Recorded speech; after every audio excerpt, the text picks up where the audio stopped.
Tell Mr. Trump you want to meet him. I love you, Trump! Nobody used any racial slurs.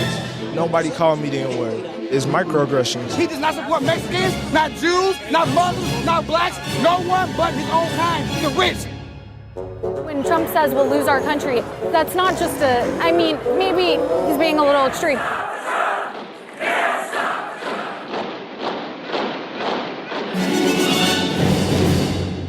Hello and welcome to Trumpcast, the show about the failed casino operator Donald Trump. I'm Jacob Weisberg. So what do you call someone who's paid to work against the policies and interests of the United States, in secret, on behalf of foreign governments? A turncoat? A traitor? A spy? In Washington, they usually prefer the more genteel term lobbyist. But today's show is about someone whose work goes well beyond the normally corrupt work of lobbying. His name is Paul Manafort. Is Manafort the most reprehensible person in American politics? Offhand, it's hard for me to think of anybody worse. The list of thugs and torturers and crooks whose reputations Manafort has been paid to buff up runs to many pages. Manafort's client list includes Ferdinand Marcos in the Philippines, Mobutu Sese Seko in Zaire, Jonas Savimbi in Angola, Viktor Yanukovych in Ukraine, Donald Trump in Mar-a-Lago. Wait, what's that he said? Donald Trump? Why would Donald Trump hire a guy whose last job was promoting Vladimir Putin's hostile takeover of Ukraine? That's the topic of today's show. But before we get to that, let's hear the tweets. So many false and phony TV commercials being broadcast in Indiana reminds me of Florida, where thousands were put up. I won in a landslide. Bernie Sanders has been treated terribly by the Democrats, both with the delegates and otherwise. He should show them and run as an independent. How bad is the New York Times? The most inaccurate coverage constantly, always trying to belittle. Paper's lost its way. Wow. The ridiculous deal made between Lion Ted Cruz and 1 for 42 John Kasich has just blown up. What a dumb deal. Dead on arrival. I'm in Indiana, where we just had a great rally, fantastic people, staying at a Holiday Inn Express, new and clean, not bad.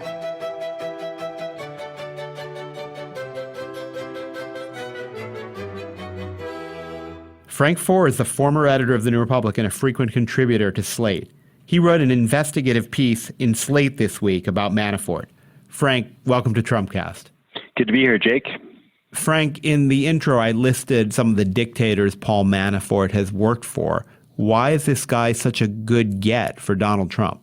Paul Manafort is an operative who is at a much higher level than some of the rinky-dink characters who were initially in the Trump campaign. Trump was such a fanciful candidate that he wasn't able to attract top-flight talent to work on his campaign. It's kind of a clown show over there. Yeah, right. And then when he started to do well, the Republican establishment still didn't really believe that he was going to ever capture the nomination. And so even then, top flight Republican talent wouldn't flock to him.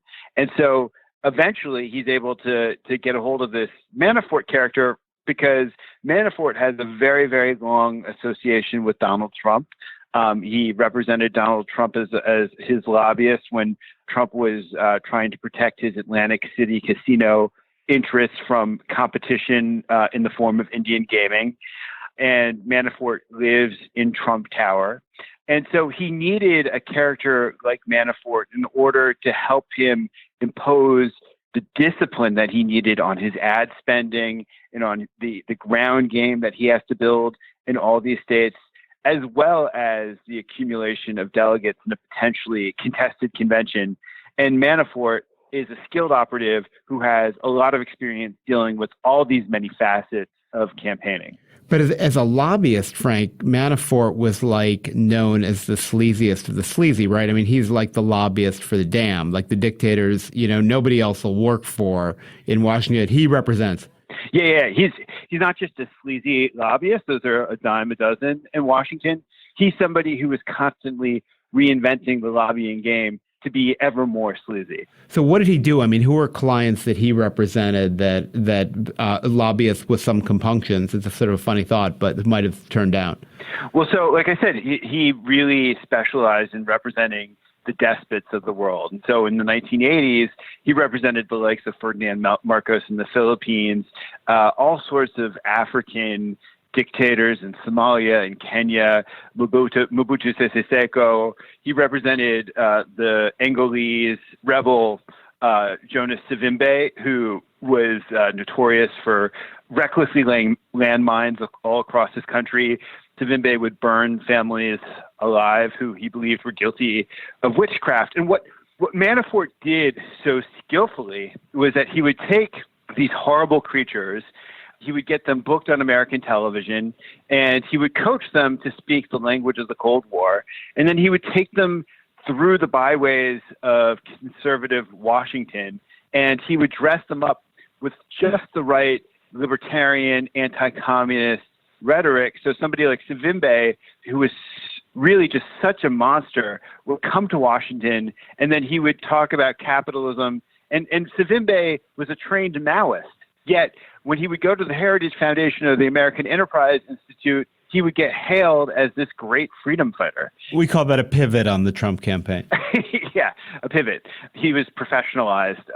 And so he was only able to do that because Manafort, like his partner Roger Stone, was kind of born within the conservative movement. They came of political age in the late 1970s as Reagan was starting to rise. They'd been operatives in the young college Republican and young Republican movement. And so they knew all the characters who were making their way through conservative Washington, and they were able to exploit those relationships, and they were able to stroke conservative erogenous zones in just the right sort of way on behalf of the scumbags of the world. Yeah. And speaking of scumbags, I mean, more recently, like in the 21st century, he got very involved in Ukraine, and he was working for Viktor Yanukovych. Can you explain who that guy was and what he was doing for him? So Ukraine has been engaged over the course of the last 15 years in this real tug of war between the forces in the country who are trying to bring Ukraine into the European orbit and the forces in the country who are trying to bring it into the Russian orbit. And Vladimir Putin has made an enormous priority of trying to create a series of client states on the periphery of his country. And Ukraine always had to be the most important of those client states in his geostrategic worldview because Ukraine is such a big, important country. And so Putin invested a whole lot in trying to create a political class in that country that was sympathetic to him. And the most important politician, pro-Putin politician there was a guy called Viktor Yanukovych. Now, Viktor Yanukovych is not the most attractive character. He had a childhood or teenage history as a criminal and had the stench of corruption about him. And furthermore, he was kind of a gruff Soviet-style politician. And so he was briefly elected prime minister in 2002 and then ran to be president of the country in 2004. And despite his efforts to fix the election through massive voter fraud, ended up losing. And wasn't that when his opponent got poisoned with dioxin? Was he suspected in that? Exactly. And preventing Yanukovych from becoming president of the country became the touchstone of the Orange Revolution, which was a great symbol of the country trying to throw off the yoke of post-Soviet style dictatorship. So Yanukovych was a hopeless politician who, through an oligarch friend of his, recruited Manafort to come in to try to salvage his image and rehabilitate his career. And Manafort was able to come in and do precisely that. And he was able to do it by bringing a lot of the techniques that he had learned from American politics. And he was able to do the most amazing thing, which was to humanize the grayest, most grim of politicians. He taught him how to wave his hand. He taught him how to feel people's pain. He stage managed these events, and savvy Ukrainian journalists were able to point out the moments that there were parallels between Yanukovych rallies and the Republican National Conventions that Manafort had been brought in to run. And so amazingly, really amazingly, and with a bit of help from the inept orange revolutionary politicians he was trying to depose, Yanukovych was able to stage this very, very unlikely political comeback. And Manafort was at the center of it. And Manafort was able to assert control over this pro-Putin circle, where you had a bunch of oligarchs who were incredibly ruthless characters, yet they all ended up deferring to Manafort as the source of wisdom. And so in 2010, Yanukovych is elected president of Ukraine thanks to Manafort. And thanks to Manafort, you have to say that Putin was able to extend his control to the Ukraine. Well, so here's another Trump connection. Trump calls up his friend Vladimir and says, who would you recommend to help me out? I need to upgrade my campaign staff. And he says, well, my favorite oligarchs have really enjoyed working with Paul Manafort. Right.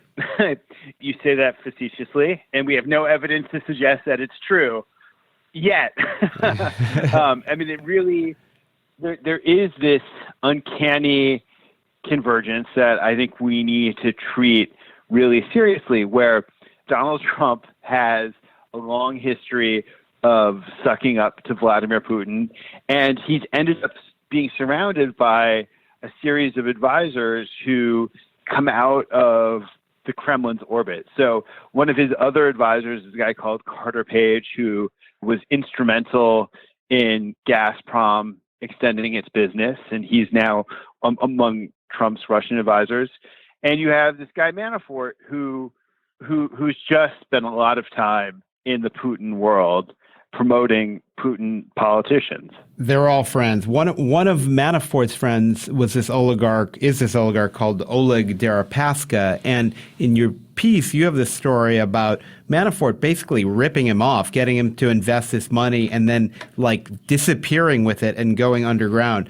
That strikes me as maybe a foolhardy thing to do. Yes, but I got a series of documents that were filed in a Virginia court just as I was closing this piece. And the Washington Post seems to have gotten the same documents at about the same time, and so they reported on this as well. And so Manafort and his business partners set up a private equity fund, a $200 million private equity fund where this Russian oligarch, Oleg Deripaska, is the primary investor. And Deripaska, it should be noted, wasn't allowed into the United States for a large number of years because the U.S. government was suspicious of his ties to Russian organized crime. He was alleged to have bugged an Israeli cabinet minister. There was a RICO case against him in the Southern District of New York for having threatened to kill two other aluminum tycoons. So he was not a pleasant figure. And he's not the type of guy you would want to steal from. Yet it seems like that's basically that Manafort sets up this fund. Deripaska invests in the fund. And a couple of years later, as the financial crisis hits, Deripaska is wondering what happens to his money. And so he asks Manafort and for his partners for an audit of the fund. That doesn't happen. And then when he wants to come get his money back, Deripaska is suddenly unable to track down Manafort. And at about that same time, there were pieces being run in Politico asking where in the world was Paul Manafort. And at the time, it was just this curious mystery about this political consultant who nobody had heard from for a couple months. Yet now it all seems to make sense. I'm not sure you've convinced me this guy's a genius. When he's not ripping off Russian oligarchs, he's telling Donald Trump that he shouldn't go on TV so much, which is probably equally dangerous. Well, I mean, if you think about his genius this way, he was able to rip off a Russian oligarch, survive to tell about it, and resurrect himself by running the presidential campaign of the Republican nominee. If that's not a certain form of genius, I don't know what is.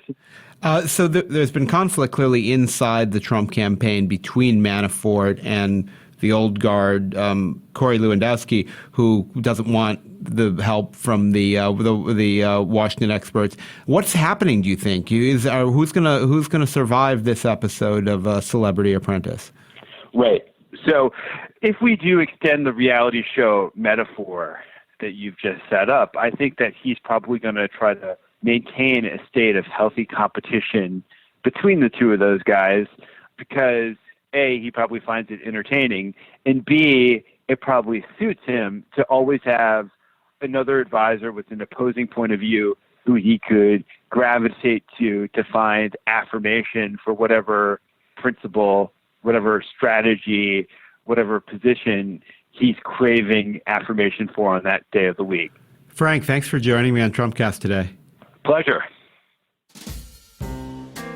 That's it for today's episode of Trumpcast. The show is produced by Henry Milofsky and Jason DeLeon. Slate's executive producer is Steve Lichtai.